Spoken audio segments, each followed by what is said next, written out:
ఈరోజు MLC election జరుగుతున్నాయి.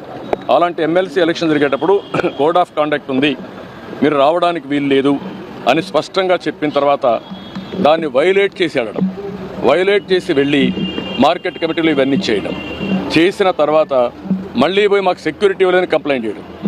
అంటే మీరు చేసే ఇల్లీగల్ యాక్టివిటీస్ కూడా సెక్యూరిటీ ఇవ్వాలంటే కరెక్ట్ కాదు. దిస్ ఈజ్ వేర్ నేను అనేది అంటే ఎప్పుడు కూడా రాజకీయ పార్టీల్లో ఉండే నాయకులం ప్రజాస్వామ్యయుతంగా ప్రవర్తించాలి. ప్రజాస్వామ్యంగా ప్రవర్తించకుండా హై హ్యాండెడ్గా రౌడీజాలు చేస్తామంటే అది కరెక్ట్ కాదు. ఒకసారి నేను అడుగుతున్న, రాష్ట్రంలో ఉండే ప్రజలందరూ అర్థం చేసుకోవాల్సిన అవసరం ఉంది. ఎన్నికల కమిషన్ చెప్పింది, నేను చెప్పలా. ఎన్నికల కమిషన్ తెలుగుదేశం పార్టీ ఎన్డీఏ కాదు, స్వయం ప్రతిపత్తి కలిగిన వ్యవస్థ. అది అన్ని రాజకీయ పార్టీలను రెగ్యులేట్ చేసే వ్యవస్థ. వాళ్ళ మీద నమ్మకం ఉంటే మీరు పోకుండా అవాయిడ్ చేయాలి. మీరు వెళ్ళినప్పుడు అది ఇల్లీగల్ అవుతుంది. మీరు ఇల్లీగల్ యాక్టివిటీకి పోలీస్ ప్రొటెక్షన్ ఇవ్వడం ఎక్కడన్నా మనం చూసామా? మీరు అడగడం ఏంటి?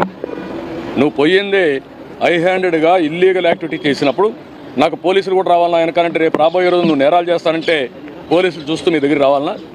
ఇది కరెక్ట్ అప్రోచ్ కాదు. ఇది నాకు సంబంధించిన విషయం కాదు, ఎన్నికల కమిషన్ విషయం. కానీ వచ్చింది కాబట్టి చెప్పాల్సి వస్తూ ఉంది. ఇది ప్రజాస్వామ్యం నేను చాలా చూశాను. ఇలాంటి రాజకీయ నాయకుల్ని, ఇలాంటి రాజకీయ పార్టీలను ఎప్పుడు చూడలేదు.